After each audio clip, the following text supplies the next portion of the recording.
이제 오늘부터 이제 세 번에 걸쳐서 이 본문을 같이 좀 살펴보려고 해요.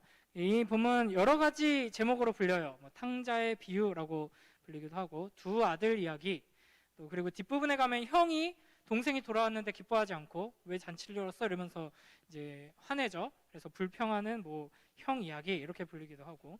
그런데 사실 이 이야기의 주인공은 우리는 흔히 이제 둘째 아들이 막 먼 나라 가지고 막 방탕하게 살다가 거짓골이 돼가지고 돌아왔다 하니까 이제 이 둘째 아들을 중심으로 이야기가 펼쳐져서 탕자 이야기, 탕자 비유라고 하는데 사실은 둘째 형이 더 초점이에요.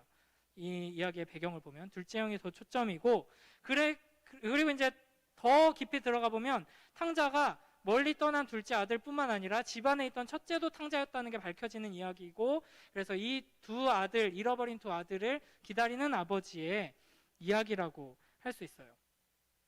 그래서 이제 어떤 신학자는 이 이야기를 가지고 세상에서 가장 위대한 이야기다라고 표현할 정도로 굉장히 깊이 살펴보면 살펴볼수록 성경을 통해서 하나님께서 우리에게 말씀하시는 복음이란 무엇인가, 하나님의 사랑이란 무엇인가, 죄인은 어떻게 회개하여 주님께로 돌아올 수 있는가, 이런 깊은 중요한 내용들이 다 담겨 있는 이야기입니다. 그래서 우리가 이 본문을 좀 살펴보면서 이 과정들을 통해서 여러분이 제가 원하고 이제 기대하면서 기도한 것은 여러분이 이 말씀을 사랑하게 되길 축복합니다. 그래서 한번 듣고 뭐 많은 것들 배웠다, 뭐 졸다가 잠깐 재밌는 몇 부분 기억난다, 뭐 이 정도 수준이 아니라 수련회가 끝나면 나 이 본문 너무 사랑해, 사랑스러워, 너무 아름다워 하면서 생각날 때마다 자꾸 꺼내보고, 이거 잃어버렸는데 한 번 더 주세요. 별거 아니잖아요 사실. 근데 이거 잃어버렸는데 한 번 더 주세요, 막 이렇게 마음이 생기길 주님의 이름으로 축복합니다. 근데 뭐 이제 벌써 막 졸리기 시작하고 이제 큰일 났는데, 그래서 여러분 주일날 뭘 할 거냐면 제가 이렇게 설교를 통해서 여러분에게 전한 내용들 중에서 퀴즈를 할 거예요. 이제 여기 이제 저랑 6학년 올라온 친구들도 저랑 초등부 같이 했던 친구들 많잖아요, 그렇죠? 여러분 너무 어릴 때여서 기억 안 날지 모르겠지만 퀴즈 많이 했었잖아요, 그렇죠? 쉬운 퀴즈, 여러분이 이제 많이들 맞출 수 있는 쉬운 퀴즈를 주일날 해서 상품을 많이 줄 건데, 그래서 여러분이 그런 걸 좀 필기하시면 돼요. 이게 좀 굉장히 중요한 요소인 것 같다, 핵심인 것 같아, 내가 만약에 문제를 내면 이런 거 문제 낼 것 같다. 뭐 예를 들면 이제 설교를 잘 들으면 이거 생각날 거예요. 지금 말하는 게 항아리, 막 이런 게 이제 답으로 나올 거예요. 이제 그게 뭔지 한번 잘 들어보세요. 자, 먼저 이제 본문의 배경을 좀 생각해 봐야겠어요. 자, 1절, 2절, 3절, 이 누가복음 15장 전체의 맥락을 좀 보면요, 1장, 2절, 3절을 한번 볼까요? 자, 앞에 보고 한번 같이 읽어볼게요. 시작. 모든 세리와 죄인들이 말씀을 들으러 가까이 나아오니 바리새인과 서기관들이 수군거려 이르되, 뭐야 저거 죄송합니다. 1절, 2절, 3절이 없네요. 자, 이 사람이 죄인을 영접하고 음식을 같이 먹는다 하더라. 예수께서 그들에게 이 비유로 이르시되 라고 하면서 이제 15장 이야기가 시작됩니다. 그러니까 이 15장에는 요건 이제 마지막 날 한 번 더 이야기할 거긴 한데, 자, 이 15장에는 세 가지 이야기가 등장해요. 세 가지 비유가 여러분이 많이 들어본 이야기예요. 잃어버린 양의 비유. 100마리 양이 있는데 한 마리를 잃어버렸어요. 근데 그걸 찾으러 가서 찾아와서 잔치를 여는 그 이야기. 그 다음에 두 번째는 잃어버린 동전의 비유. 동전이 있었는데 하나를 잃어버렸어. 그래가지고 막 찾다가 겨우 찾아냈어. 그래서 동전 찾았다 하면서 잔치를 열어요. 그 다음에 이제 세 번째 나오는 이야기가 아들이 있었는데 아들이 떠나버렸어. 근데 아버지가 아들을 찾아냈다 하면서 잔치를 여는 이야기. 그 비슷한 흐름이죠. 근데 100마리 양 중에 하나를 잃어버린 이야기, 또 10개의 동전 중에 하나를 잃어버린 이야기, 그리고 두 아들 중에 하나를 잃어버린 이야기로 확장되고 있어요. 이 이야기를 예수님께서 왜 들려주셨냐 하면 이제 그 배경이 1절, 2절, 3절에 나오는 거죠. 그러니까 예수님이 세리와 죄인들, 세리는 즉 뭐 우리가 쉽게 생각하면 일제시대 때 일본 앞잡이, 그런 사람들 있잖아요. 일본 사람들한테 빌붙어가지고 조선 사람들 괴롭히고 세금 걷어가고 막 이런 사람들이 이제 이 유대 민족 이 시대의 세리들이에요. 세리, 로마에 고용돼가지고 세금 걷는. 그러니까 완전 유대인들이 제일 경멸하고 저거는 민족의 배반자일 뿐 아니라 하나님을 배반한 놈들이다라고 하면서 아주 미워했어요. 가장 큰 죄인이었어요. 그리고 이제 창녀와 같이 취급했죠. 이런 사람들과 예수님이 어울리면서 밥 먹는 거예요. 그러니까 이 바리새인과 서기관들이 그걸 보면서 이렇게 막 수근거리고 안 좋게 생각한 거예요. 뭐 저 사람 하나님이 보내신 뭐 선지자라며 하나님의 말씀을 가르친다며 그러면서 어떻게 저렇게 죄인들이랑 어울려? 하나님 나라와 어울리지 않는 저런 죄인들하고 어울리다니 아주 이상한데? 몹쓸 놈인데? 막 이러면서 이제 막 수근거리고 하는 거예요.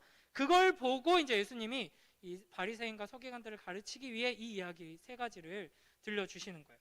자, 요런 흐름, 문맥을 좀 생각하면서 이거는 이제 자세하게는 세 번째 시간에 다루도록 하고, 자, 먼저 11절, 12절 한번 같이 읽어볼까요? 11절, 12절 함께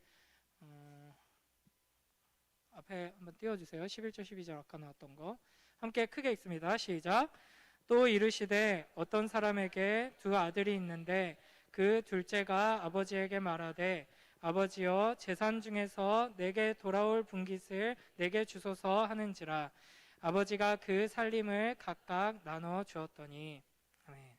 자, 이게 이제 도입부 이야기죠. 두 아들이 있었는데 둘째가 아빠한테 나중에 나한테 줄 재산 있죠? 그 유산 미리 주세요 하고는 이야기하니까 아버지가 줬다 하는 이야기예요. 이 이야기를 들으면 어떤 기분이 들어요? 아무 생각이 없어요? 자, 지금 이 둘째 아들은 몇 살 정도 됐을까요? 그러니까 우리가 이제 이 수련의 기간 동안에 이 이야기를 처음 예수님의 입술을 통해서 들었던 유대인들은 어떻게 이해하고 반응했을까를 자세히 살펴볼 거예요. 유대인들 입장에서는 이야기를 들으면서 자연스럽게 이제 그림이 그려졌을 거예요. 아들이 둘 있는데 그 아들이 재산 달라 그러고 자기가 그 재산 챙겨서 지금 떠나는 이야기잖아요. 그러니까 결혼을 하기 전인 거예요.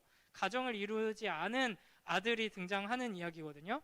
그러면 지금 몇 살 정도 되냐면 정확하게 알 수 없지만 대략적으로 22살? 22살 나왔고요. 또 뭐 경매장이야? 뭐 또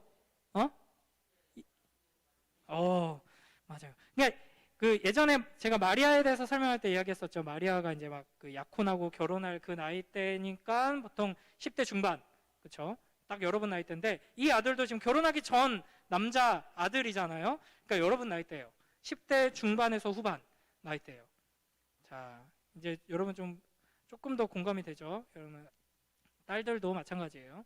이제 우리 엄마 아빠가 재산이 한 760억 정도 있다.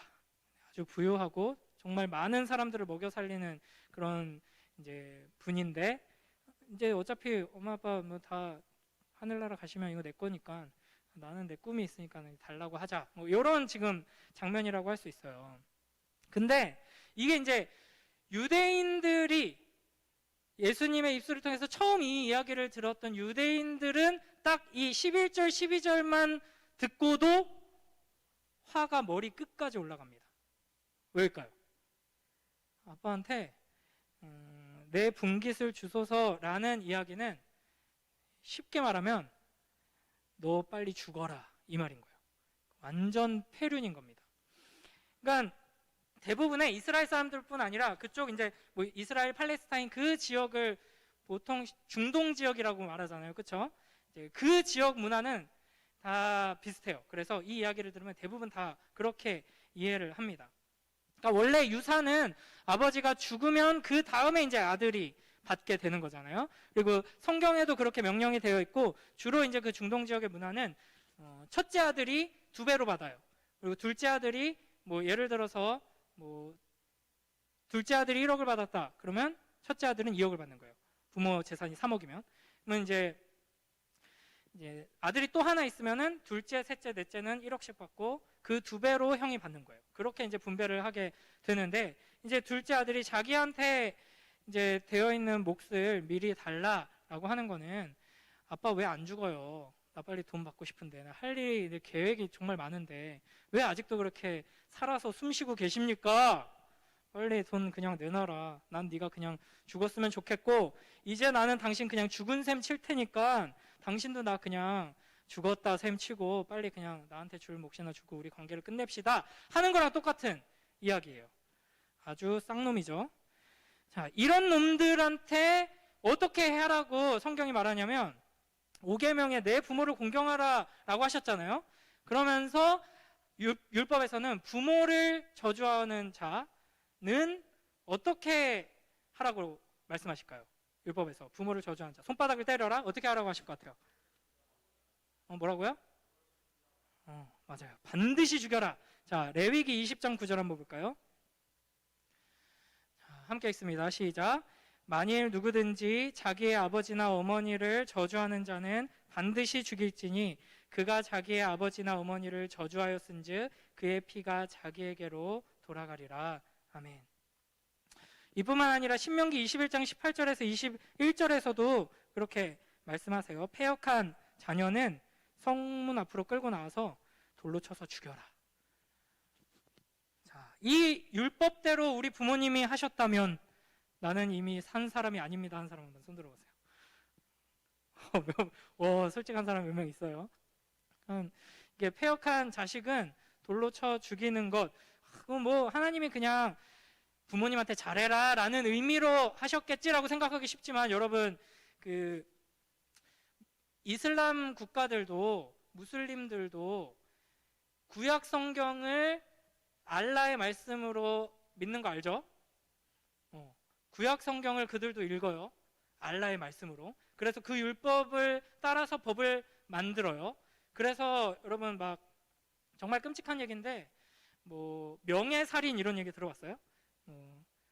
우리 가문에 명예에 먹칠을 했다거나 아버지를 모욕했다거나 한 자식이 있으면 그 집안 뭐 어른들 막 형제들이 나서가지고 끌고 가서 죽여버려요. 근데 더 끔찍한 거는 이제 딸들 중에 만약에 성폭행을 당했다. 그럼 끔찍한 일이면 우리가 보듬어줘야 하잖아요, 가족들이. 근데 우리 집안의 명예가 떨어졌다 이러면서 그 딸을 끌고 가서 또 오빠들이 막 죽여요. 그러니까 이런 끔찍한 문화가 있는데, 그러니까 하나님이 그걸 명령하신 거는 아니지만 이 당시 사람들은 이 명예를 굉장히 중요하게 여긴 거예요. 명예가 가장 이제 중요한 가치였습니다. 근데 지금 이 아들이 뭐 하고 있는 거예요? 공손하게 뭔가 사업 계획서를 딱 적어와가지고, 아버지 제가 꿈이 있습니다. 제가 이렇게 해가지고 이렇게 해서 이렇게 하고 싶습니다 하면서 투자를 요청한 게 아니라 그냥 이제 관계를 끊고 이제 계산 여기서 끝내고 이제 나는 떠나겠다 하는 말을 지금 하고 있는 거예요. 이거는 아버지는 필요 없다, 나는 아버지 돈만 필요하다라는 태도거든요. 그러니까 이제 이 본문을 계속 살펴보면서 더 분명하게 드러나게 되겠지만, 하나님 앞에서 죄는 뭐냐 하면 하나님이 아닌 하나님이 주시는 것만 사랑하는 것이 죄예요. 이게 겉으로 보기에는 굉장히 죄가 아닌 것처럼 보일 수가 있어요. 이게 이제 요한복음에서도 이런 이야기들이 계속 등장하는데, 예수님이 표적을 보여주시고 하나님 나라를 전하시고 막 이제 병든 자를 살리시고 이러니까 사람들이 막 쫓아오죠. 오병이어로 막 먹여주니까 사람들이 막 쫓아오죠. 예수님이 보여주시는, 예수님을 통해서 주시는 그것을 사랑해서 막 쫓아가요. 어쨌든 예수님을 열정적으로 쫓아가는 사람들을 예수님께서는 일단 잘 왔다 하지 않으시고 너는 믿는 게 아니야 라고 하면서 딱 끊으시거든요. 그러니까 겉으로 보기에는 나는 하나님 좋아, 하나님이랑 같이 갈 거야, 하나님 따라갈 거야 하면서 아무리 열심히 해도 하나님을 사랑하는 것이 아니라 하나님을 통해서 나에게 오는 무언가를 사랑하면서 하나님을 따라가는 사람은 하나님을 따라가는 게 아니고 하나님을 사랑하는 게 아닌 거예요. 자, 이제 이런 이야기가 이 탕자의 비유 속에서 계속 드러나게 될 겁니다. 그러니까 지금 이 둘째 아들은 마치 에덴 동산의 아담과 같은 일을 하고 있는 거예요. 에덴 동산에서 아담은 부족한 게 없이 살았죠. 모든 걸 다 누릴 수 있었습니다. 그러나 딱 하나, 하나님이 왕이라는 거, 하나님이 아버지라는 거, 그 권위 아래서 사랑하며 살 수 있다는 거, 이제 그거를 못 견딘 거예요. 부족한 게 있어서가 아니라 내가 왕이 되고 싶은데, 그래서 이제 선악과를 따먹고 죄를 짓고 쫓겨나게 되는 거죠. 이제 그런 것처럼 이제 에덴 동산을 자기 것으로 여기면서 이제 하나님이 아닌 자기 자신을 왕으로 삼으려 했던 아담과 같은 이 배반의 죄를 저지른 게 이 둘째 아들인 겁니다. 그런 점에서 누군가 이제 나는 하나님 필요 없다. 나는 하나님 필요 없이 내가 스스로 내 인생을 개척하겠다 하는 사람은, 그리고 실제로는 그렇게 하지 않더라도 하나님을 전적으로 의지하지 않고 하나님을 사랑하지 않고 하나님에게서 떨어지는 콩고물만을 바라면서 하나님 곁에 붙어있는 사람은 실제적으로 하나님 너 죽어버렸으면 좋겠어 라고 말하는 거랑 똑같은 거예요. 그러니까 이 둘째 아들이 지은 죄는 굉장히 파렴치하고 폐륜적인 끔찍한 반역의 죄입니다. 자, 그런데 이 아버지는 어떻게 반응을 하죠? 너 지금 뭐라 그랬냐 이 새끼야? 이렇게 해야 마땅한 거예요. 이제 이 이야기를 처음 듣는 사람들 입장에서는 둘째 아들이 아버지한테 유산을 빨리 내놓으라고 했다는 이야기를 듣고는 이제 화가 머리끝까지 나면서 뭐 이딴 놈이 다 있어, 말도 안 되는 이야기를 해 라고 하는데, 그 아버지의 반응을 들으면 더 깜짝 놀라는 거죠. 너 지금 뭐라 그랬냐, 정신 안 차려? 이러면서 이제 아들 부르고, 아니면 뭐 자기 이제 가족, 이 당시에는 이제 공동체 사회잖아요. 친척들 다 모여 살죠, 한 마을에. 그러니까 자기 이제 가족들, 이제 어르신들, 막 형제들 다 불러가지고, 야, 내가 자식 농사 잘못 지었다. 우리 둘째 아들이 뭐라 그랬는지 한번 들어봐라. 이러면서 이제 끌고 와가지고 이제 삼촌들, 형들, 뭐 사촌 형아들한테 이제 두드려 맞고 이제 피투성이 돼가지고 잘못했어요. 이제 싹싹 빌게 만들어야지 이제 속이 시원해지는 이야기인데, 이 아버지는 어떻게 하냐면 아들이 원하는 대로 내어줍니다. 그러니까 굉장히 이상한 반응이죠. 처음 시작부터 이 아버지는 이상한 아버지로 등장하고 있습니다. 게다가 여기서 이제 살림을 내어줬다고 하잖아요. 이 살림은 한글 의미도 조금 그런 것들이 있는데 이 생명이라고 번역할 수도 있는 거예요.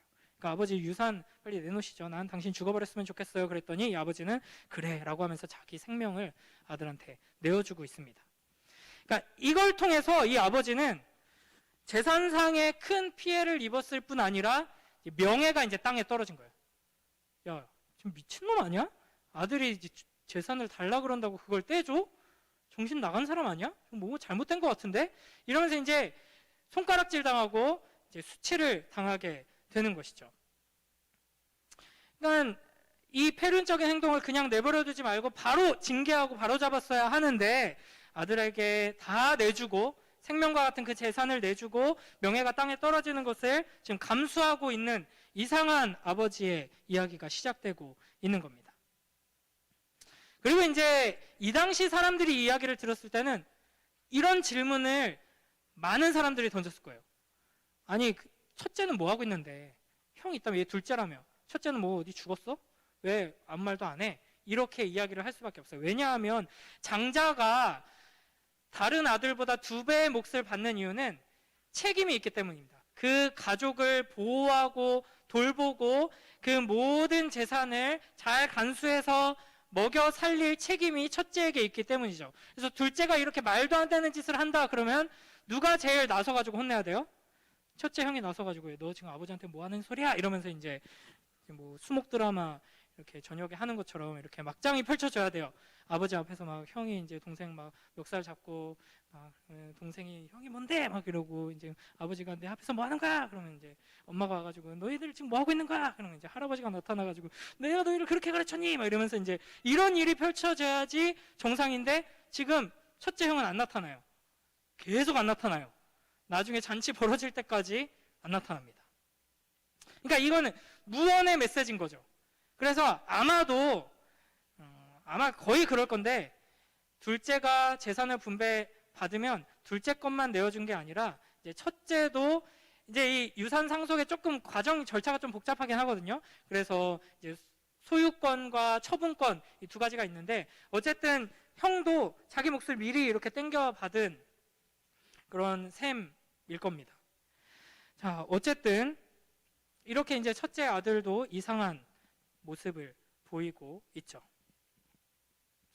자, 먼저 첫 번째로 이 아버지가 이렇게 이상한 반응, 그 즉시 혼내고 너 무슨 헛소리야? 내가 주나 봐라. 너 정신 차릴 때까지 내가 절대 내 재산에 털끝 하나 건들지 못하게 할 거야 하면서 이제 엄포를 놓지 않고 그래 하면서 이제 살림을 내어준 이유가 무엇인가? 이걸 통해서, 이런 아버지의 모습을 통해서 예수님께서는 우리에게 우리의 아버지 되신 하나님에 대해서 뭘 설명하고 있는 것인가? 여러분, 이제 성경 이야기에 대해서 뭐 질문을 해라 그러면은 계속 자주 나오는 질문 중에 하나가 이거예요.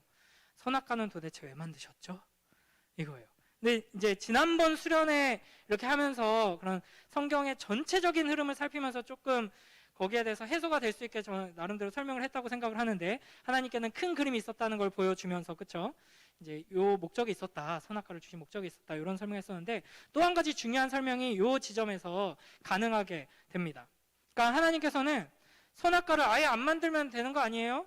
그냥 다 마음대로 하라고 주면 되는 거 아니에요? 라고 이제 우리가 생각할 수도 있고, 그럼 선악과를 두는 건 좋다. 그러면은 선악과를 따먹으려고 하면 손등을 탁 때리고, 선악과를 가까이 가려고 하면 머리끄댕이를 탁 잡고 이마를 탁 때리고 하면서 선악과를 못 따먹게 이렇게 하던지, 선악과 맛있어 보여가지고 가까이 갔더니 똥냄새가 나가지고 도망가게 하던지, 이렇게 하면 되지 왜 그거를 그렇게 먹음직스럽게 맛있어 보이게 이렇게 만들어가지고 그걸 결국 따먹게 했냐, 뭐 이렇게 할 수가 있는데, 하나님께서는 시간이 없어서 최대한 간략하게 할게요. 여러분 그래도 잘 들어주고 있습니다. 지금 고마워요. 자, 하나님께서는 우리와 진정한 사랑의 관계를 원하셨기 때문에 선악과를 두신 거예요.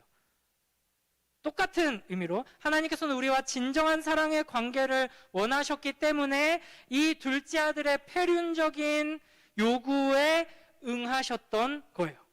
만약에 둘째 아들이 주세요라고 했을 때 이 자식이 헛소리하네 하면서 이제 매질하고 혼내가지고 방에 가둬놨다 하면, 그때부터 이 아들과 아버지의 관계는 아버지와 아들의 관계가 아니라 주인과 노예의 관계예요.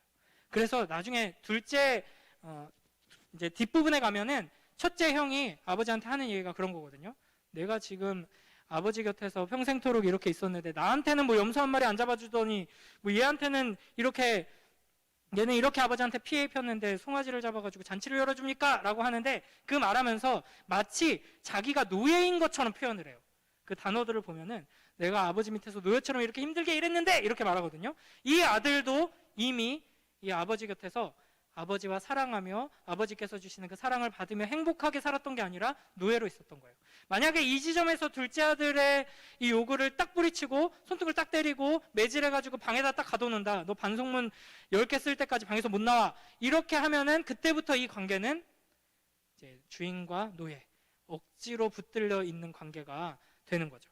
그래서 하나님께서는 진실한 사랑, 진정한 사랑, 하나님께서 우리에게 주시는 선택의 자유의지를 발휘해서 우리가 스스로 하나님을 선택해서 사랑할 수 있게 만들기 위해서 선악과를 두신 것이고, 우리가 죄를 선택함에도 불구하고 그냥 내버려 두신 것이죠. 그러니까 인간이 가공할 만한 자유를 누리는 존재로 살아가는 이유가 바로 하나님께서 우리를 그 자유를 가지고 사랑하는 자로 완성하기 원하시기 때문입니다. 그래서 이제 제가 예전에 유튜브 같은 데서 봤는데, 미국에서는 스탠드업 코미디 이런 거 많이 하잖아요. 우리나라는 막 분장하고 막 꽁트하고 이런 개그가 많은데, 미국은 그냥 마이크 하나 들고 나와가지고 막 말로 막 사람들 웃기는 그런 개그가 유행하는데, 그 엄청 유명한, 엄청 큰 공간에서 막 스탠드업 코미디 하는 걸 봤는데 굉장히 저를 두렵게 하는 개그였어요. 뭐 맥락은 잘 생각 안 나는데 하나님을 막 조롱해요. 그러니까 뭔가 종교를 가진 사람들, 특히 이제 미국 배경이니까 기독교 신앙을 가진 사람들, 하나님을 믿고 그 하나님의 아들이 우리를 위해 십자가에 달려 죽었다라는 것을 믿는 사람들을 굉장히 조롱하면서 동시에 하나님을 조롱해요. 그래가지고 뭐 하나님 뭐 요것만 이제 나중에 예전에 재현이처럼 요 부분만 잘라서 이제 막 영상을 편집하면 진짜 저 이제 목사 잘리고 큰일 나는데, 뭐 예를 들면 막 이런 거예요. 뭐 하나님 너 살아있다고? 웃기지 마. 너 난 안 무서워. 지금 당장 벼락 한번 내려봐라. 막 이러면서 막 조롱해요. 하늘 보면서 막 이러더니 멍이지 막 이러면서 하나님이 있긴 어딨어 막 이래요. 열받지 않아요? 하나님 그때 번개까지는 아니어도 이제 갑자기 마이크에서 전기가 감전돼가지고 그 사람이 쌍코피가 딱 나는 게 보여지면 사람들이 할렐루야 하면서 막 좋아할 텐데 하나님 그렇게 안 하시죠. 하나님께서는 우리가 하나님을 조롱할 때까지도 침묵하십니다. 근데 그것은 하나님의 부재의 증거가 아니라 오히려 참으심의 증거예요. 하나님이 오래 참으신다. 왜 오래 참으시냐? 그게 이제 이 이야기를 쭉 살펴보면 우리가 정답을 얻을 수 있는데, 왜 오래 참으시냐? 결론만 이야기하자면 우리를 완성하기 위해, 우리가 진정한 사랑으로 하나님과 사랑을 나눌 만한 존재로 완성되는 것을 위해서 하나님께서는 우리를 기다리시고 참으십니다. 그래서 하나님을 믿는 우리들에게도 그런 식으로 역사하세요. 우리가 예수님을 믿는 믿음으로 산다고 해서 우리가 죄에 빠지려고 할 때 하나님께서 갑자기 막 천사를 보내셔가지고 영후야 그건 안 된다 이런 식으로 하나님께서 역사하시면 참 좋겠죠. 근데 그렇게 하지 않으세요. 우리의 선택의 자유를 최대한대로 보장하기 위해서 애쓰십니다. 그러니까 우리를 로봇 취급하지 않으시려고 억지로 끌고 가서 알았어요 하나님 나는 무서워요, 맞아요 하나님 말씀 들을게요, 사랑합니다, 이렇게 하지 않으려고 진정으로 마음에서 우러나오는 뜨거운 사랑으로 하나님 앞에 반응하도록 하기 위해서 하나님께서는 우리의 자유를 절대 건들지 않으십니다. 자, 13절부터 16절까지 한번 또 읽어볼까요? 자, 우리 큰 목소리로 함께 읽습니다. 시작. 그 후 며칠이 안 되어 둘째 아들이 재물을 다 모아가지고 먼 나라에 가 거기서 허랑방탕하여 그 재산을 낭비하더니 다 없앤 후 그 나라에 크게 흉년이 들어 그가 비로소 궁핍한지라. 가서 그 나라 백성 중 한 사람에게 붙여 사니 그가 그를 둘로 보내어 돼지를 치게 하였는데 그가 돼지 먹는 쥐엄 열매로 배를 채우고자 하되 주는 자가 없는지라. 아멘. 자, 이제 둘째 아들이 이렇게 패륜을 저지르고 아버지 재산을 빼앗아서 배반하고 갑니다. 이제 나중에 또 자세히 설명하겠지만 이거는 아버지만 배반한 게 아니라 아까 말했듯이 이 유산이 상속되는 것은 집안에 대한 책임이 있는 거예요. 자기 가족들과 함께 모여 사는 모든 그 공동체, 가족 공동체에 대한 책임을 의미하는 건데 그걸 받아가지고 팔아가지고 자, 며칠이 안 돼서 재물을 다 모아서 이거는 이제 아마도 팔아서 현금화 시켰다는 거예요. 그래가지고 그걸 들고 다른 나라로 가버립니다. 그러니까 이거는 아버지의 마음을 상하게 한 것 플러스 아버지의 재산에 피해를 입힌 것 플러스 아버지의 평판, 명예를 짓밟은 것 플러스 가족들의 이제 생계, 재산에 있어서 큰 피해를 입힌 것 플러스 공동체에 큰 피해와 모욕을 준 것입니다. 아주 심각한 일이죠. 자, 그리고 이제 먼 나라로 갔어요. 이거는 이 사람이 그냥 단순히 아버지, 가족, 공동체를 떠난 게 아니라 하나님을 떠났다 하는 걸 상징합니다. 그러니까 신앙을 버리고 완전히 이제 배반한 것이죠. 그리고 나서 이제 허랑방탕하고 낭비하면서 살아갑니다. 여러분, 이번 수련의 주제가 뭐예요? 탕부 하나님이죠. 탕부 하나님. 이게 이제 탕자에 비유할 때 그 방탕한 아들의 비유. 이 방탕함이라는 표현을 아버지께 붙인 거예요. 방탕한 아버지의 이야기. 그러니까 이 둘째 아들은 다른 나라로 가가지고 방탕하게 모든 재산을 다 써버립니다. 그런데 아버지도 좀 이상하다 그랬잖아요. 이제 계속 살펴볼 거예요. 이 아버지가 얼마나 이상한지. 진짜 이상하거든요. 근데 이 아버지도 정상이 아니에요. 굉장히 방탕합니다. 그러니까 이 방탕하다 하는 표현은 뭐 도덕적으로 타락했다 이런 표현보다는 허비한다, 낭비한다 라는 표현이거든요. 이 아버지는 말도 안 되게 낭비합니다. 누구를 위해? 자기 아들을 위해서. 겉으로 보기에는 자기 아들에게 뭔가 도움이 되는 낭비처럼 보이지 않죠. 저걸 왜 저렇게 내줘? 저걸 왜 혼내야지? 이렇게 반응할 수밖에 없는 상황처럼 보이지만 이 아버지는 진정 아들을 사랑해서 아들을 위해 자기의 모든 것을 내주는, 아무도 이해할 수 없는 방탕한 허비를 하는 아버지입니다. 여기서 또 좀 이 방탕함에 대해서 살펴봐야 되는데 스킵하고 다음 시간에 좀 다뤄보도록 하고요. 자, 그래서 결국 어떻게 돼요? 다 없애죠. 없앤 다음에 그러니까 다 재산을 탕진해요. 빈털터리가 돼요. 그런데 엎친 데 덮친 격으로 무슨 일이 일어나요? 그 땅에 흉년이 듭니다. 그래서 이제 완전 어떻게 먹고 살 수가 없게 되죠. 굶게 되는 거예요. 그래서 어떻게 하냐? 그 나라 백성 중에 한 사람에게 붙여 산다. 빌붙어서 사는 거죠. 근데 여러분, 이제 그 땅이 흉년이 들었다 하는 걸 우리는 잘 이해를 못해요. 우리가 뭐 농사 짓는 사람들도 아니고 뭐 흉년이 들어봤자 우리는 뭐 다른 나라에서 수입해서 뭐 먹으면 되잖아요. 우리나라 올해 흉년 들었대 하면은 이제 미국산 쌀이랑 뭐 캐나다산 쌀 사면 되니까 문제 없지만, 고대 사회에서 이제 흉년이 들었다 하면은 굉장히 이제 비참한 처지에 온 공동체가, 온 나라가 떨어지게 되는 겁니다. 그래서 이제 성경에도 보면은 기근이 들어가지고 막 비둘기똥 막 엄청 비싸게 사고 팔고 막 이런 이야기들, 너무 배고프니까 사람을 뜯어먹고 시체를 뜯어먹고 하는 이야기들이 성경 안에도 등장하고 있어요. 예전에 제가 한 10년, 15년 전쯤에 어떤 비밀 집회 같은 걸 갔었어요. 아무나 올 수 없는 비밀 집회였는데 어떤 선교사님이 오셔가지고 이렇게 신학생들하고 선교사 지망생들하고 이렇게 모여가지고 같이 기도해야 하는 자리였는데, 자, 거기서 막 절대 유출하면 안 되는 사진들을 막 이렇게 보여주시면서 이제 간증하셨는데, 그분이 어떤 분이냐면 캐나다에 있는 어떤 큰 이제 한인교회 목사님이셨어요. 그런데 그 캐나다 시민권을 가지신, 그러니까 국적이 한국분이 아니셨어요. 한국분이신데 어렸을 때 캐나다에 가셔서 이제 캐나다 분이신 거예요. 그래서 그 한인교회 캐나다 국적을 가지신 한국 분들이 북한에 자유롭게 왔다 갔다 할 수 있게 된 거예요. 무역하시는 분들을 통해서.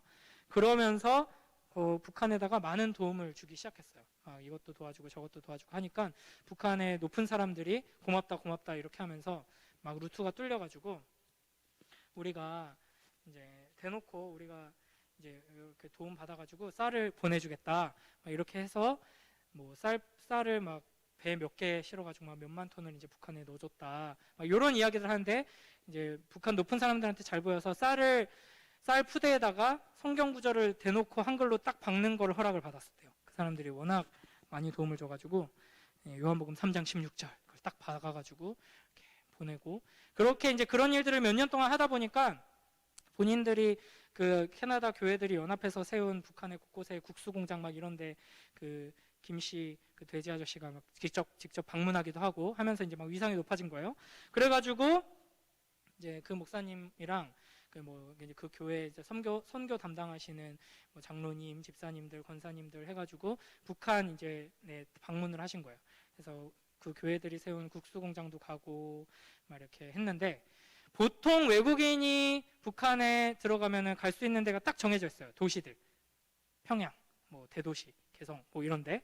근데 이분들은 이제 본인들이 국수공장 세운 데를 방문하다 보니까 막 차 타고 많이 들어가서 시골을 가고 한 거예요. 그런데 그 여행 끝나고 돌아와서 이제 대부분 다 엄청난 트라우마를 겪기 시작하고, 특히 이제 여자 집사님들하고 권사님들은 불면증하고 막 우울증하고 막 이런 데 빠지셔가지고 약 먹고 막 이랬대요. 왜 그랬냐면 그 시골로 들어가니까 사람들이 제대로 못 먹어가지고 다 죽어가고 있는 거예요. 그래서 우리가 뭐 유니세프 막 이런 광고 같은 거 보면 아프리카 아이들 삐쩍 말라가지고 막 해골처럼 막 보이잖아요. 근데 북한은 어른들이 막 20살, 20 몇 살 어른들이 이제 아이처럼 삐쩍 말라가지고 자기들 막 어깨 밑으로 오는 쬐끄만 키로 이렇게 막 힘없이 마을에 이렇게 앉아 있더래요. 근데 이제 그것도 충격적인데 얼마나 못 먹고 자랐으면 저렇게 삐쩍 마르고 자라지를 못했나, 다 성인들이. 이것도 충격적인데 아이들은 거의 다 죽었고 그나마 살아있는 아이들은 거의 시체처럼 있는데 영양이 부족해서 머리가 외계인처럼 이렇게 부풀어 오른 아이들이 너무나 많았대요. 그러니까 이제 그런 모습을 직접 눈으로 보니까 너무 그게 이제 잊혀지지가 않고 충격을 받아서 이제 힘들었다고 하더라고요. 그러니까 고대 사회에는 훨씬 더 심했습니다. 기근이다 하면 죽는 거예요. 자, 근데 이 기근이 우연일까요? 물론 이게 지금 실제 사건을 해설하는 게 아니라 예수님께서 들려주신 이야기를 해설하는 거지만, 예수님께서는 이 이야기 속에 하나님께서 우리에게 베풀어 주신 구원 역사 전체를 아주 집약해서 요약해서 집어넣어 놓으셨거든요. 굉장히 신비한 이야기예요. 제가 예전에 여러 번 이야기했었는데 신명기 28장 생각나나요? 하나님께서 이스라엘 백성들과 언약을 맺으실 때 하신 게 있어요. 축복의 약속과 저주의 약속, 기억나요? 그래서 너희가 내 말을 잘 듣고 내가 명령한 대로 잘 순종하고 나를 사랑하면 너희가 들어가도 복받고 나가도 복받고 너희가 이렇게 보호받고 이렇게 축복받고 이렇게 안전할 거다, 이렇게 약속하시고, 반대로 너희가 내 말을 듣지 않으면 뭘 약속하셨어요? 기억나죠? 내가 저주를 내릴 것이다, 기근을 내릴 것이다, 전쟁에 휩싸이게 될 것이다, 모든 걸 빼앗기게 될 것이다, 너희는 약속의 땅에서 쫓겨나게 될 것이다. 이거를 단계적으로 약속하셨어요. 하나님의 약속은 절대적으로 이루어집니다. 그 역사가 구약 성경에 쫙 펼쳐지죠. 하나님께서 약속하신 대로 이스라엘이 말 안 들으니까 기근, 핍박, 침략, 전쟁, 자연재해, 이걸 겪어요. 하나님께서 분명히 약속하셨어요. 그러나 너희가 거기에서라도 돌이키면 된다, 그때라도 돌이켜라, 이렇게 약속하셨거든요. 지금 봐봐요. 이 둘째 아들, 아버지를 배반하고 가족을 배반하고 공동체를 배반하고 큰 피해를 입히고 도망가가지고 이방 땅에서 사는데 거기에서 이제 기근을 맞이하게 되죠. 이건 언약적 저주입니다. 이 언약적 저주를 딱 맞이했을 때 이렇게 생각해야 되는 거예요. 하나님께서 우리 이스라엘 민족을 부르셔서 언약을 맺으시면서 너 내 말 안 들으면 내가 혼낼 거야, 나 가만히 있지 않을 거야, 너 굶어 죽게 만들 거야, 너 침략 당하게 만들 거야 라고 하셨는데, 그 약속대로 내가 하나님을 떠났더니 이렇게 되네? 하나님은 진짜 약속을 잘 지키는 하나님이신데 내가 이걸 잊고 있었어. 그러니까 하나님께서 약속하신 대로 내가 지금이라도 하나님께 돌아가면 하나님께서는 나를 회복시켜 주실 거야 라고 생각하면서 그 언약으로 돌이켜야 됐었는데, 이 사람 지금 어떻게 하는지 보세요. 여전히 그 땅에 있으면서 그 나라 사람한테 도움을 요청합니다. 이제라도 정신 차리고 하나님 잘못했어요 라고 했어야 되는데 그 나라 사람한테 도움을 요청해요. 하나님 필요 없고, 아버지 이미 내가 뭐 받아 먹을 거 다 받았고, 아버지랑 난 상관없는 사람이고, 아버지 뭐 형들 우리 가족들 믿던 그 신앙 여호와 하나님 꺼지고 내가 알아서 해결해 봐야지. 그러면서 이제 그 나라 사람에게 도움을 요청하는데, 자, 어떤 도움을 받죠? 아무 도움도 못 받습니다. 그러니까 둘째 아들이 도움을 요청한 그 나라 사람은 그 둘째 아들을 어디로 보내냐면 들로 보내요. 자기 집으로 들인 것도 아니고, 자기 집 옆에 뭐 창고 비니까 거기라도 묵어라 이렇게 한 것도 아니고 들로 보내버려요. 근데 그 들에서 뭘 시키냐면 돼지 치는 일을 시킵니다. 근데 이거는 그래도 뭐 어쨌든 일거리를 좀 줬네 이렇게 생각할 수 있거든요. 근데 자세히 보면 그게 아니에요. 이 당시 이스라엘 주변에 있는 국가들은 대부분이 다 알고 있었어요. 유대인들이 굉장히 독특한 민족이라는 걸 역사 속에서 계속 경험해 왔고, 이스라엘 사람들은 뭐 자꾸 안식일만 되면 뭐 아무것도 안 하려고 집 구석에 틀어박혀 있고, 이스라엘 사람들은 뭐 그렇게 여호와 하나님이 하지 말라는 게 많은지 돼지고기는 절대 안 먹는다, 이걸 알고 있어요. 이스라엘 사람들은 돼지고기를 먹지 않을 뿐 아니라 만지는 것조차 싫어해요. 돼지가 앞에 가면은 그 길을 따라가는 것조차 금지할 정도로 돼지를 아주 나쁘게 봅니다. 하나님께서는 이제 너희는 거룩하니까 이거 먹지 말아라 라고 하셨는데, 그걸 확대 해석해가지고 돼지는 만지지도 말고 그 길 따라가지도 말고 아주 더러운 거야, 우리를 더럽게 만들어, 우리를 하나님으로부터 멀어지게 만드는 아주 사악한 동물이야, 이렇게 생각을 해요. 그래서 이제 막 유대교 랍비들이 막 이제 하나님의 말씀을 해설하면서 쓴 게 탈무드잖아요. 여러분 이제 뭐 도서관에 가면 뭐 탈무드 재밌는 이야기 모아진 거 많은데, 사실은 이제 탈무드는 엄청 방대한 책인데 거기 구약 성경의 율법들을 해설한 책이에요. 근데 거기 보면 막 그런 말이 있어요. 맹세할 때 내가 뭐 이거 이걸 안 하면은 내가 돼지 고기를 먹겠다. 뭐 이런 말조차 하지 말아라. 막 이렇게 말하고, 지금도 그런데 유대인들 아이들한테 자, 한번 악마를 그려보세요 하면은, 우리는 아마도 이제 뭐 게임 같은 데 나오는 그런 괴물, 뭐 그런 형상으로 악마를 그리든지, 뭐 저 또래는 이제 디아블로라는 게임이 유행이었는데, 거기 막 빨갛게 막 공룡처럼 생겨가지고 뿔이 막 이렇게 달리고 뭐 그렇게 그릴 거예요. 자, 유대인들 아이들한테 악마 그리라면 주로 어떤 모양으로 그릴까? 그렇죠. 맥락을 잘 따라오고 있어요. 돼지로 그래요.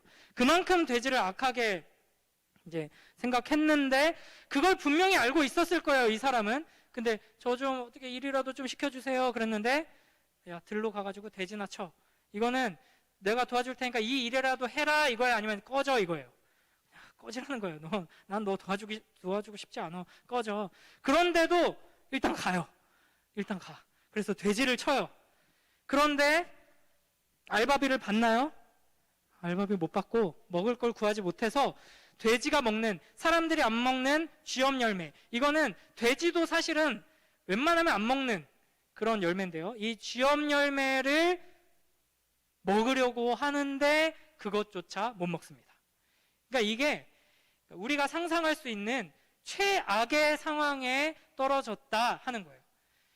이스라엘 사람들이 이렇게 경멸하고 끔찍하게 여기는 돼지를 치는 자리에서 돼지가 먹는 그 열매조차도 먹지 못해서 굶어 죽어가는 처지가 되었다라는 거예요. 죽는 게 더 나을 정도로 비참한 처지에 놓이게 되었다 하는 것이죠. 자, 그 다음에 이게 흐름이 있어서 빨리 끝내지는 못하겠고, 여러분 괜찮죠? 도저히 안 되겠으면 일어나서 한쪽 가서 일어나서 좀 들어보세요. 자, 17절, 18절, 19절 세 절 한번 읽어볼게요. 17절, 18절, 19절 함께 읽습니다. 자, 좀 더우면은 잠바 벗어요. 잠바 벗고 10시 전에 끝내줄게요. 자, 17, 18, 19절 함께 읽습니다. 시작. 이에 스스로 돌이켜 이르되 내 아버지에게는 양식이 풍족한 품꾼이 얼마나 많은가. 나는 여기서 주려 죽는구나. 내가 일어나 아버지께 가서 이르기를 아버지, 내가 하늘과 아버지께 죄를 지었사오니 지금부터는 아버지의 아들이라 일컬음을 감당하지 못하겠나이다. 나를 품꾼의 하나로 보소서 하리라 하고. 아멘. 자, 드디어 스스로 돌이켜 이르되, 이제 아버지 생각을 하죠. 드디어 아버지 생각을 해요. 생각해보니까 우리 아버지는 진짜 좋은 분이에요. 양식이 풍족한 품꾼이 얼마나 많은가라고 하는데, 여기서 품꾼은 그냥 집에서 일하는 노예, 집에서 일하는 직원, 그러니까 고대 사회의 노예라고 해서 무조건 다 막 채찍질 당하고 막 고통스러운 노예만 있는 건 아니에요. 굉장히 낮은 신분이지만, 그리고 막 사고 팔리기도 하지만, 특별히 이스라엘 공동체 안에서는 딱 기한이 있었고, 그래서 계약직 직원 같은 의미라고 보시면 되고, 이제 종으로서 종노릇하는 이제 사람들도 있어요. 그보다 더 낮은 계급이라고 할 수 있는 게 품꾼이에요. 이 품꾼은 이제 알바생 같은 거예요. 이 집안에서 같이 사는, 종이나 노예는 아무리 신분이 낮아도 이 집안 한 식구예요. 특히 이제 유대인 가정에서는 한 식구로 취급을 받아요. 같이 할례도 받아야 되고 같이 예배드려요. 그래서 만약에 이 노예를 누군가 이방인이 와가지고 괴롭힌다, 그러면 이 집안 사람들이 다 나가가지고 누가 우리 집안 사람을 괴롭혔냐 이러죠.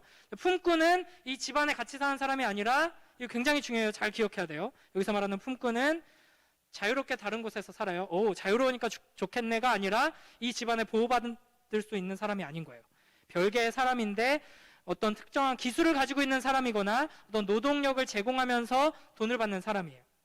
그러니까 이 사람이 뭐 굶든지 말든지, 뭐 다른 사람들한테 괴롭힘을 당하든지 말든지 상관이 없이, 그냥 우리가 필요할 때, 야, 우리 지금 여기에 뭐 해야 되는데, 이거 지어야 되는데, 올 사람 해가지고 계약해가지고 와서 일하면 돈 주고 막 이런 사람을 품꾼이라고 하는데, 이 우리 아버지 집에서 일하는 품꾼은 품꾼인데도 불구하고 양식이 풍족해요. 쉽게 말하면 하루 3끼를 먹는다는 거예요.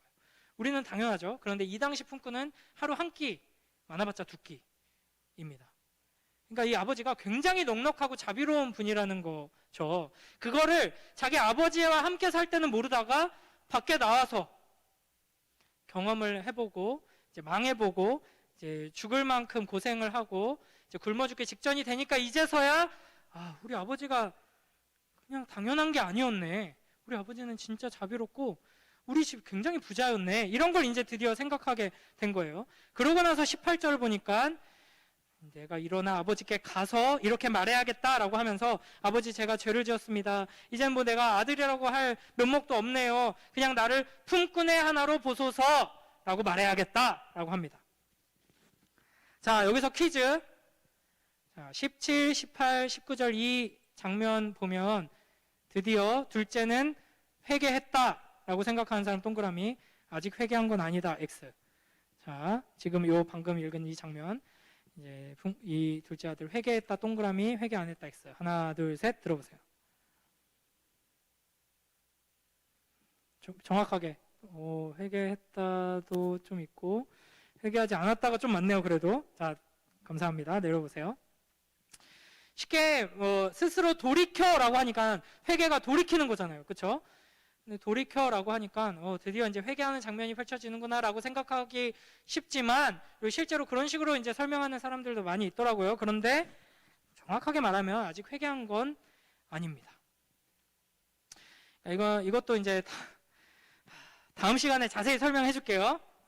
자, 이 참된 회개는 여기서 이루어진 게 아니라 나중에 아버지에게 발견된 후 아버지 품에 안겨서 아버지의 그 놀라운 사랑을 깨달았을 때 참된 회개가 이루어지게 됩니다. 그러니까 지금 여기서 이 아들이 내가 아버지한테 너무 큰 죄를 지었다라고 생각한 게 아니에요. 살궁리를 한 거예요. 여기 있으면 굶어 죽겠는데? 지금 그나마 날 도와줄 수 있을 거라고 생각한 사람한테 도움을 요청했는데 이 정도인데 큰일 났네. 그런데 우리 아빠는 부자고 우리 아빠는 품꾼들한테도 자비로우니까 내가 아무리 원수 같은 짓을 저질렀어도 품꾼으로 써달라고 하면 먹고 살 수는 있겠다. 이거예요. 자, 다시 이게 회개 같아요? 아닌 것 같아요? 회개가 전혀 아니죠. 하나님께서 우리에게 요구하시는 회개는 하나님의 사랑을 깨닫고 하나님께 사랑으로 반응하는 겁니다. 그런데 이 둘째 아들은 아직도 이 지점에서는 아버지를 이용할 생각을 하고 있는 거죠. 그래서 이제 어떻게 말하면 스스로 돌이키되라고 말하는데 이게 이제 돌이키다라는 표현이 다르게 번역할 수 있어요. 정확하게 번역하면은 정신 차리다 이거예요.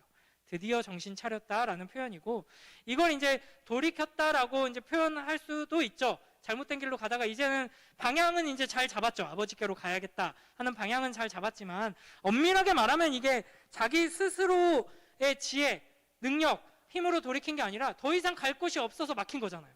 그렇죠?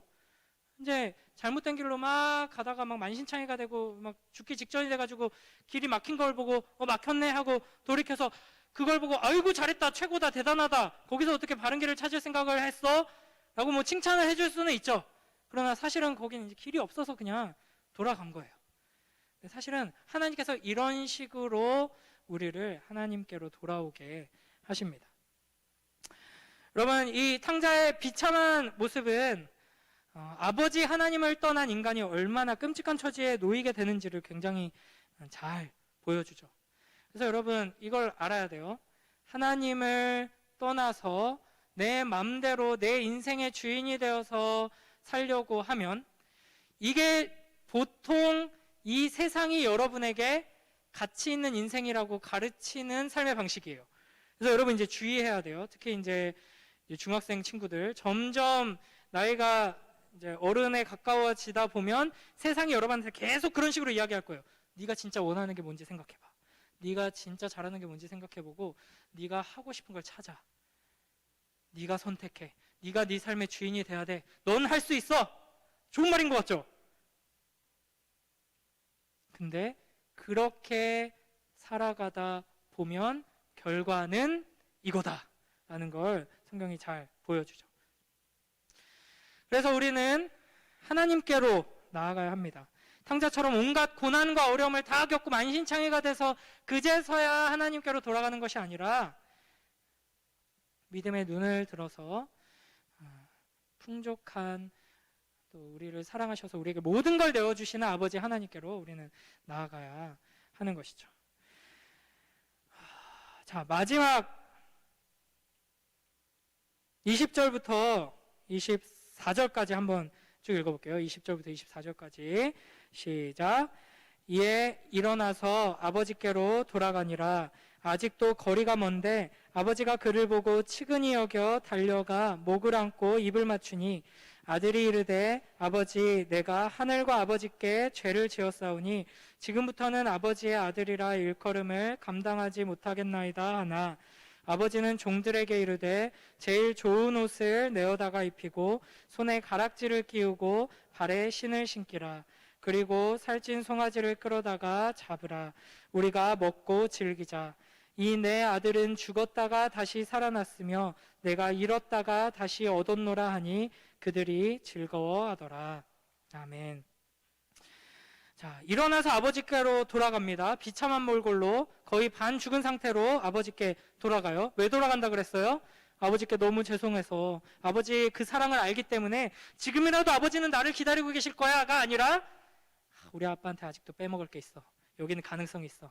난 살 수 있어. 이 마음으로 지금 품꾼이라도 되게 나 알바라도 시키게 해주세요. 이거는 굉장한 모욕적인 말이 될 수 있어요. 아버지 내가 일해서 돈 벌 테니까 내가 손에 입힌 거 있죠? 그거 내가 다 갚을 테니까 걱정하지 말고 일이나 좀 시켜줘 봐요.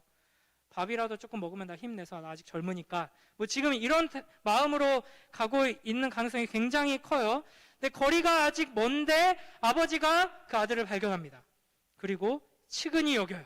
여기서 이제 이 이야기를 듣던 사람들이 또 빡치는 구간이에요. 자, 여기까지 왔으면은 쌤통이다. 그래, 역시 권선징악의 하나님, 이렇게 패역한 페르나는 하나님께서 징계를 내리셔가지고 죽기 직전까지 이렇게 고통을 주시는구만. 근데 어쭈 집으로 돌아와? 그러면 이 사람들이 기대하는 건 뭐예요? 저 멀리서 막 거의 시체처럼 막 죽기 직전이 돼가지고 이렇게 돌아오는데 저 멀리서 마을 사람들, 대부분 이제 가족들이죠. 마을 사람들 중에 누가 발견을 해요. 저 누구지? 좀비인가? 뭐지? 근데 가까이 오는 걸 보니까 둘째 아들인 거예요. 야, 쟤가 오고 있는데? 그러면 어떻게 해야 돼요? 형들, 사촌들, 삼촌들, 큰아버지, 큰어머님 막 다 모여가지고 몽둥이를 들고 가야 돼요.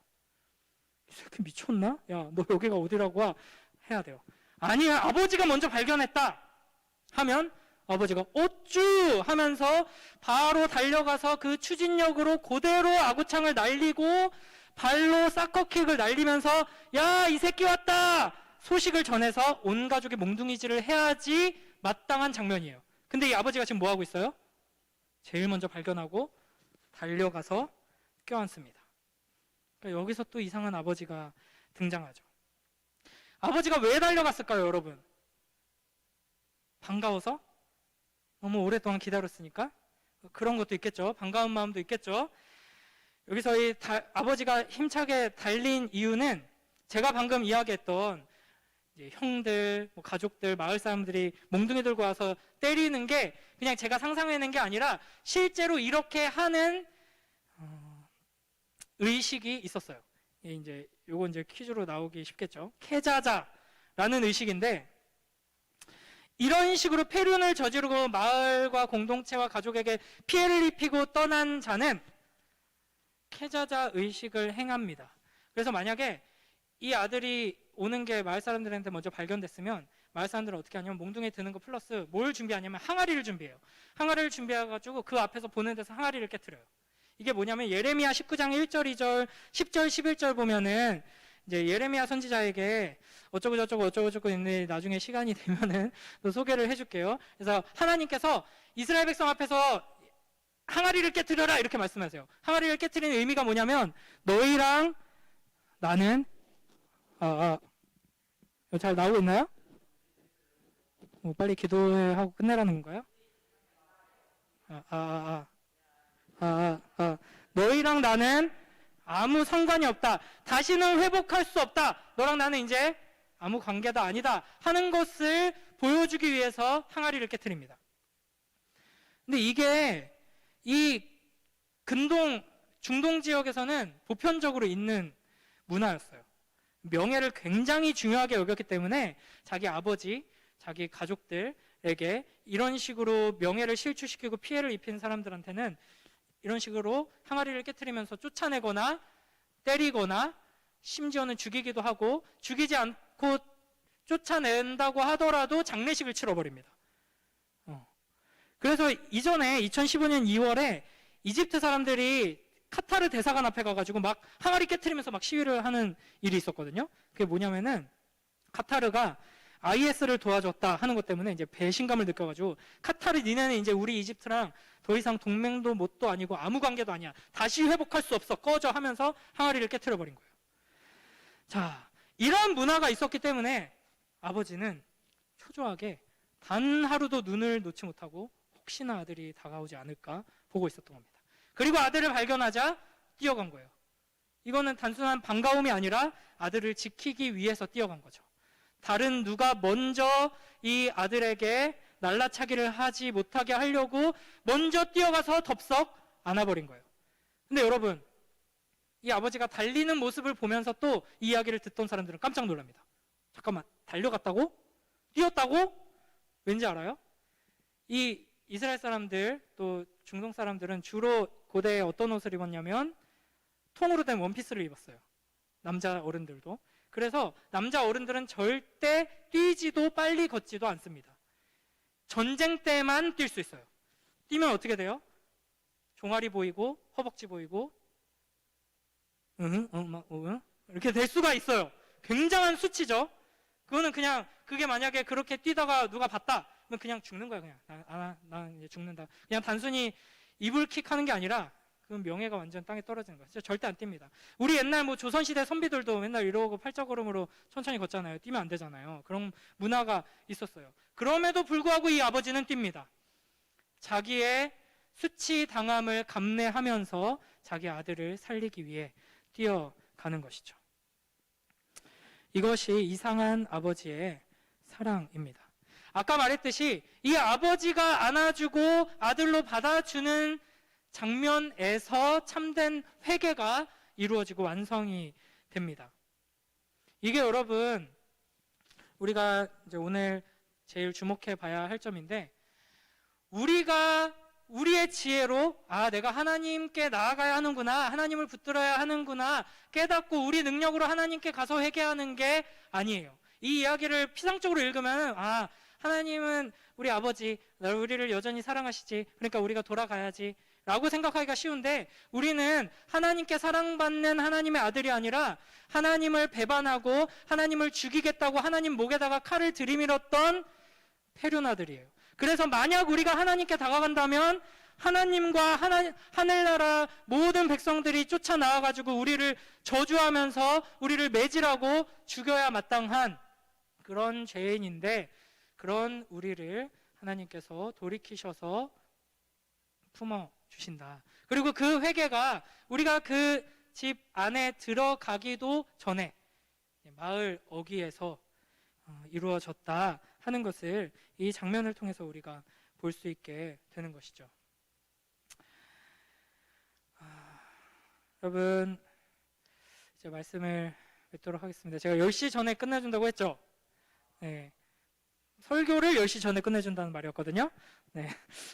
자, 그러니까요. 자, 여러분, 우리가 이 시간 찬양팀 이제 나와주세요. 이제 마무리 하고 이제 기도하고 마무리하도록 하겠습니다. 여러분, 우리가